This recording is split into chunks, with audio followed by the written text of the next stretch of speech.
تو یہ ایسی مشکلات ہیں کہ جن سے آدمی نکل سکتا ہے، یہ ایسے نقصانات ہیں کہ جن کا ازالہ ہو سکتا ہے، اور دوسری قسم کی مشکلات جو ہیں وہ ان کا ازالہ ممکن نہیں، بہت مشکل ہے۔ مثلا گھر کے کسی فرد کا انتقال ہو گیا، زوجہ فوت ہو گئی، بچہ فوت ہو گیا، والدین میں سے کوئی فوت ہو گیا، تو اس کا تو کچھ نہیں کر سکتا نا انسان، یہ تو تقدیری امور ہے، اس پہ تو صبر ہی بہتر ہے۔ آگے چل کر ہم اس پہ بات کرتے ہیں۔ کھیت تباہ ہو گیا، فصل تباہ ہو گئی، سیلاب آ گیا، سامان بہہ گیا، مکان گر گیا، عمارت گر گئی۔ خیر یہ مکان کا گرنا یہ تو پہلی قسم میں ہے نا، یہ تو دوبارہ بن سکتے ہیں، لیکن بعض دفعہ اتنا نقصان ہوتا ہے کہ آدمی آسمان سے زمین پہ آ جاتا ہے، لیکن وہ بھی اگر کوشش کرے تو وہ بھی اپنی زندگی کو ایک ٹریک پہ لا سکتا ہے، ایک راستے پہ لا سکتا ہے۔ تو پہلی قسم کی مشکلات سے نکلنے کے لیے عملی اقدامات کرنا، اور دوسری قسم کی مشکلات جو ہیں جیسے مکان کا تباہ ہو جانا، کاروبار کا بالکل ختم ہو جانا، وفات ہو جانا کسی فرد کی، کسی محبوب ہستی کی، تو یہ جو دوسری قسم کی مشکلات ہیں نا، ان کا ازالہ ممکن نہیں ہے، تو ان پر صبر کرنا اور استقامت اختیار کرنا، کیونکہ اللہ نے اپنے کلام پاک کے اندر بار بار انسان کو اس طرف توجہ دلائی ہے، مسلمانوں کو اس طرف توجہ دلائی ہے کہ صبر کرو اور استقامت اختیار کرو، آگے بڑھو، اللہ راستے کھول دیں گے۔ مشکلات کا مقابلہ کرنے کے 11 طریقے ہیں جو آج میں آپ کے ساتھ شیئر کرنا چاہتا ہوں، اور یہ میرا سارا جو لیکچر تھا اس کا خلاصہ ہے، لب لباب ہے۔ نمبر 1، مشکلات پر آپ اس طرح قابو پا سکتے ہیں کہ خود پر قابو رکھو۔ جب مشکل آئے اور اس مشکل کا سامنا کرو، اور اس طرح سامنا کرو کہ اللہ پہ توکل رکھتے ہوئے آگے بڑھو۔ اب اس میں بھی 2 رویے ہیں، ایک رویہ ہے مثبت اور دوسرا ہے منفی۔ آدمی پر جب مشکل آتی ہے نا تو ری ایکشن کے طور پر یا تو مثبت رویہ پیدا ہوتا ہے یا منفی رویہ پیدا ہوتا ہے۔ مثبت سوچ جو ہے نا وہ خوف، غم اور گھبراہٹ اور غصے میں آدمی کو مبتلا نہیں ہونے دیتی، جو مثبت سوچ۔ اب یہ مثبت سوچ اور منفی سوچ میں کیا فرق ہے، میں ابھی آپ کو سمجھاتا ہوں فعل بدی مثال کے ذریعے۔ دیکھیں یہ گلاس ہے، اور یہ گلاس جو ہے وہ اس میں پانی بھرا ہوا ہے، آدھے گلاس کے اندر پانی ہے، آدھا گلاس خالی۔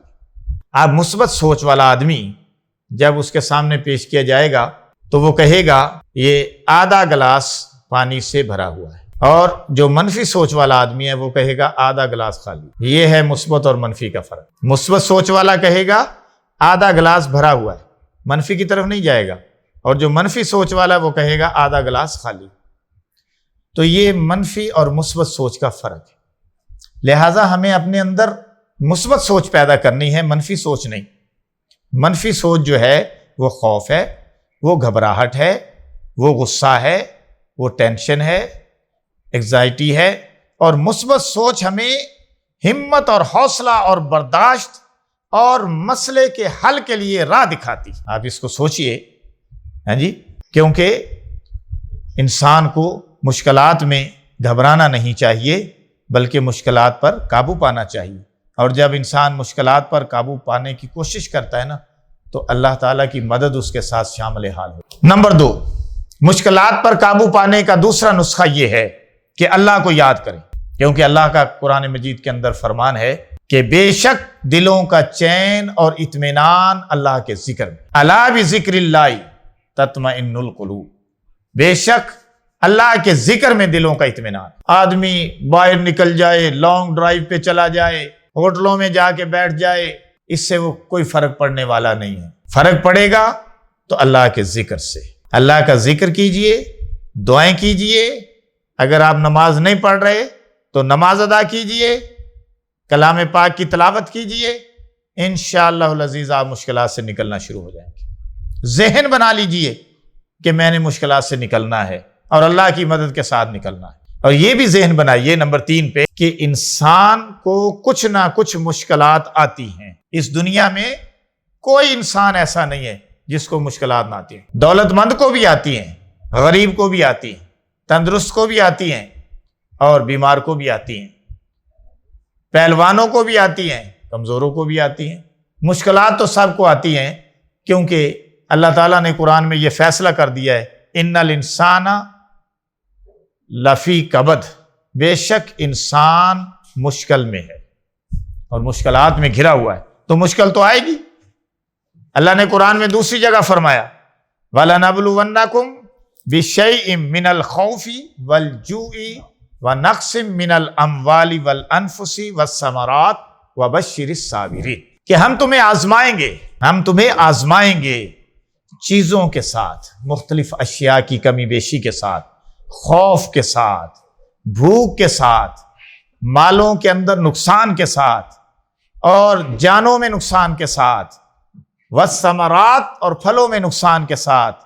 لیکن جو لوگ ثابت قدم رہیں گے تو یہ لوگ ہیں صابر، صبر کرنے والے۔ وبشر الصابرین، اور صبر کرنے والوں کو پھر خوشخبری سنا دیجیے۔ آپ دیکھیے نا، یہ محرم کا مہینہ ہے اور محرم کے اندر جگر گوشہ رسول، نواسہ رسول، جگر گوشہ بطول سیدنا امام حسین رضی اللہ تعالیٰ کس طرح اپنے 72 ساتھیوں کے ساتھ میدان کربلا میں تہہ تیغ کیے گئے۔ امام حسین رضی اللہ تعالیٰ عنہ کی آپ پوری ہسٹری پڑھ لیں، آپ کو کسی موقع پر، کسی مرحلے پر امام حسین رضی اللہ تعالیٰ عنہ کے پایہ استقلال میں لغزش محسوس نہیں ہوگی، آپ یہ نہیں دیکھیں گے۔ اور کوئی ایسا موقع آپ نہیں دیکھیں گے کہ جہاں امام حسین رضی اللہ تعالیٰ عنہ نے صبر کا دامن چھوڑا، صبر اور استقامت سے باطل قوتوں کا مقابلہ کیا اور اللہ نے سرخرو کیا، اور قیامت تک حسین اور حسینیت زندہ رہے گی۔ نہ مسجد میں، نہ مندر میں، نہ بیت اللہ کی دیواروں کے سائے میں نماز عشق ادا ہوتی ہے تلواروں کے سائے۔ تو ان لوگوں کا اسوہ حسنہ ہمیں اپنے سامنے رکھنا چاہیے، ہمیں پیغمبروں کا اسوہ حسنہ اپنے سامنے رکھنا چاہیے۔ کتنے ہی پیغمبر تھے جو بڑی بڑی مشکلات سے گزرے۔ حضرت نوح علیہ السلام کی ہسٹری پڑھ لیجئے قرآن میں، حضرت ابراہیم علیہ السلام کی ہسٹری پڑھ لیجئے کہ نمرود نے انہیں کس طرح چیخا کے اندر ڈالا اور کس طرح اللہ نے انہیں سرخرو کیا۔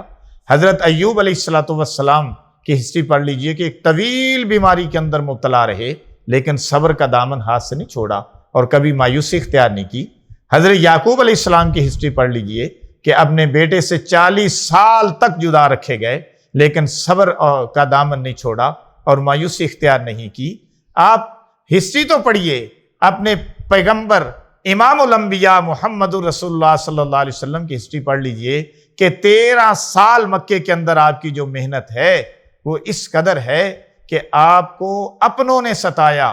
ایک دفعہ آپ کی زوجہ محترمہ عائشہ صدیقہ رضی اللہ تعالیٰ عنہ نے پوچھا، یا رسول اللہ صلی اللہ علیہ وسلم آپ کو تو اتنی تکلیفیں نہیں آئیں، پیغمبروں کو تو بڑی بڑی تکلیفیں آئیں۔ فرمایا ہاں مجھے بڑی تکلیف آئی ہے، کیونکہ ان کو دوسروں نے ستایا تھا، مجھے اپنوں نے ستایا ہے۔ اپنا تو پھول بھی مارے تو تکلیف دیتا ہے۔ تو رسول اللہ صلی اللہ علیہ وسلم بڑی بڑی تکلیفوں سے گزرے ہیں۔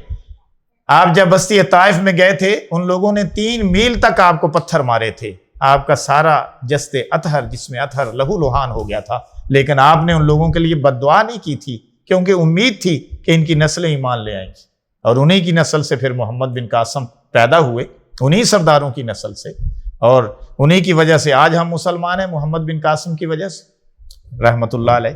تو گرامی قدر، مایوسی کو اختیار نہیں کرنا اور صبر کا دامن ہاتھ سے نہیں چھوڑنا، اور یہ کہ نیک لوگوں کی اپنے سامنے ان کی اسوہ کو سامنے لانا، نیک لوگوں کے اسوہ کو، بزرگان دین کو، اہل بیت کے اسوہ کو، اصحاب پاک مصطفیٰ کے اسوہ کو، پیغمبروں کے، انبیاء کے اسوہ کو اپنے سامنے رکھیں، اور پھر مشکلات آپ کو ہلکی نظر آئیں گی۔ اور یہ بھی ایک بڑی اہم بات ہے، وہ یہ کہ اپنے سے اوپر والے کو نہ دیکھیں، اپنے سے نیچے والوں کو دیکھیں۔ آپ دیکھیں جا کے ہسپتال کس طرح بھرے ہوئے ہیں، آپ دیکھیں کہ لوگ کس طرح مشکلات میں ہیں۔ ہمیں تو 2 وقت کی جو روٹی ملتی ہے اس کو غنیمت جانے، ایسے بھی لوگ ہیں کہ جن کو 1 وقت کی روٹی حاصل کرنے کے لیے بڑی محنتیں کرنی پڑتی ہیں۔ بہرحال گرامی قدر سامعین، میں عرض یہ کر رہا تھا کہ یہ مشکلات سے نکلنے کی ٹپس ہیں جو میں آپ کو دے رہا ہوں، آپ ان پر عمل کریں گے تو انشاءاللہ مشکلات سے نکل آئیں گے۔ پھر یہ دیکھیں کہ چھوٹی مشکل آئی ہے تو سوچئے کہ اللہ نے کسی بڑی مصیبت سے بچا لیا ہے۔ ایک بزرگ تھے نا، ان کے پاؤں پہ چوٹ آ گئی، تو مرید نے پوچھا کہ حضرت آپ کے پاؤں پہ چوٹ آ گئی ہے؟ فرمایا کوئی بات نہیں ہے، میں اللہ کا شکر ادا کرتا ہوں، پاؤں پہ چوٹ آ گئی، اللہ نے میری آنکھ بچا لی، مجھے چھوٹی مصیبت دی ہے، بڑی مصیبت سے بچا لیا۔ تو بعض دفعہ یہ ہوتا ہے کہ چھوٹی مصیبت جو ہے وہ بڑی مصیبت کا کفارہ ہو جاتی۔ پھر یہ سوچئے کہ یہ مشکلات جو ہیں وہ عارضی، اور اپنی جو گزر گئی زندگی اس کو دیکھیے کہ آپ ہی کی زندگی میں کیسے کیسے مرحلے آئے تھے کہ جہاں آپ مشکلات سے نکلے، کئی بیماریوں سے نکلے، آپ کے رشتہ دار کئی بیماریوں سے نکلے، آپ کے والدین جو ہے وہ کئی مسائل سے نکلے، کئی مسائل سے نکلے۔ ان کو سوچئے، ان کو دیکھیے، اپنے آپ کو دیکھیے، آپ کو حوصلہ ہوگا اور مشکل سے نکلنے کی میں مدد ملے گی۔ اپنی زندگی کا جائزہ لیجیے۔ پھر یہ ہے کہ دیکھیے، قصوروار دوسروں کو نہ ٹھہرائیے، قصوروار اپنے آپ کو ٹھہرائیے۔ جب آدمی کسی کی طرف ایک انگلی کرتا ہے تو 3 انگلیاں اپنی طرف ہو رہی ہیں۔ یہ سوچئے کہ جو مصیبتیں میرے اوپر آئی ہیں یہ میرے اپنے ہی اعمال کا نتیجہ ہے، کیونکہ اللہ کا قرآن میں فرمان ہے وَمَا أَصَابَكُم مِّن مُّصِيبَةٍ فَبِمَا كَسَبَتْ أَيْدِيكُمْ وَيَعْفُو عَن كَثِيرٍ۔ آپ کو جو مصیبت آتی ہے اللہ فرماتے ہیں وہ آپ ہی کے اعمال کا نتیجہ ہے۔ تو اس لیے گرامی قدر سامعین، اگر ہم اس طرح سوچ بنائیں گے کہ یہ جو مصیبت آئی ہے یہ میرے اعمال کا نتیجہ ہے، تو ہم کہیں بھاگیں گے نہیں، اللہ کے قریب ہو جائیں گے۔ پھر ہم توبہ کریں گے، استغفار کریں گے، ذکر کریں گے، اذکار کریں گے، تلاوت کریں گے، نماز پڑھیں گے، اللہ کے قریب ہو جائیں گے۔ بلکہ میں نے تو ایک جگہ یہ قول پڑھا تھا کہ اللہ تعالیٰ بعض دفعہ بندے کو مصیبت میں ڈالتا ہے اپنے قریب کرنے کے لیے۔ بیماری آتی ہے تو آدمی کا دل نرم ہو جاتا ہے، آدمی جس سرکشی میں چل رہا تھا اس سے وہ بیک ہو جاتا ہے، وہ پیچھے ہٹنا شروع ہو جاتا ہے، اپنے رب کے قریب ہو جاتا ہے، اسے سمجھ آ جاتی ہے کہ یار زندگی تو کچھ بھی نہیں ہے، اور زندگی تو ہے ہی مسائل کا نام، زندگی تو ہے ہی مشکلات کا نام۔ اگر زندگی مشکلات کا نام نہ ہوتی تو پھر اہل بیت کو یہ جو محرم کے اندر تکالیف آئی ہیں اور جو ان کی شہادتیں ہوئی ہیں یہ کبھی بھی نہ ہوتی۔ میرے نبی کو، امام الانبیاء کو تو اللہ نے پہلے ہی بتا دیا تھا۔ امام حسین رضی اللہ تعالیٰ عنہ کی گردن چوما کرتے تھے حضور پاک صلی اللہ علیہ وسلم، بہت زیادہ پیار کرتے تھے، اور امام حسن کے لب چوما کرتے تھے۔ تو کسی نے پوچھا کہ آپ یہ عمل اس طرح کیوں کرتے ہیں کہ آپ ہمیشہ امام حسین رضی اللہ تعالیٰ عنہ گردن چومتے ہیں اور امام حسن کے لب چومتے ہیں؟ فرمایا اس میرے بیٹے کو زہر کے ذریعے شہید کیا جائے گا امام حسن، اور اس میرے بیٹے کی گردن اتاری جائے گی میدان کربلا میں، اس میلے میں گردن چوم۔ تو پتا تھا نا، سارا اللہ نے بتا دیا تھا، لیکن نبی نے کسی مرحلے پر یہ تو دعا نہیں کی کہ یا اللہ انہیں بچا لے۔ اگر نبی دعا کر دیتے تو اللہ بچا لیتے۔ بلکہ میں تو کہتا ہوں کہ حضرت اسماعیل علیہ السلام کی وہ جو قربانی اللہ نے دوسرے طریقے سے قبول کر لی تھی کہ ان کی جگہ مینڈا اللہ نے ذبح کرا دیا، وہ جو اسماعیل علیہ السلام کی قربانی تھی نا وہ رہ گئی تھی، وہ اللہ نے امام حسین رضی اللہ تعالیٰ عنہ سے پوری کر دی۔ تو گرامی قدر اگر ہم سوچ کو اس طرح بنائیں گے اور اپنی سوچ کو مثبت رکھیں گے تو پھر انشاءاللہ مشکلات جو ہیں وہ ہمارے دامنگیر نہیں ہوں گی، ہم مشکلات کا مقابلہ کریں گے۔ اور علامہ اقبال نے بھی کہا نا کہ تندیے باد مخالف سے نہ گھبرایا عقاب، یہ تو چلتی ہے تجھے اونچا اڑانے کے لیے۔ اگر ہماری یہ سوچ ہو جائے گی تو پھر نو پرابلم۔ والسلام ورحمۃ اللہ وبرکاتہ۔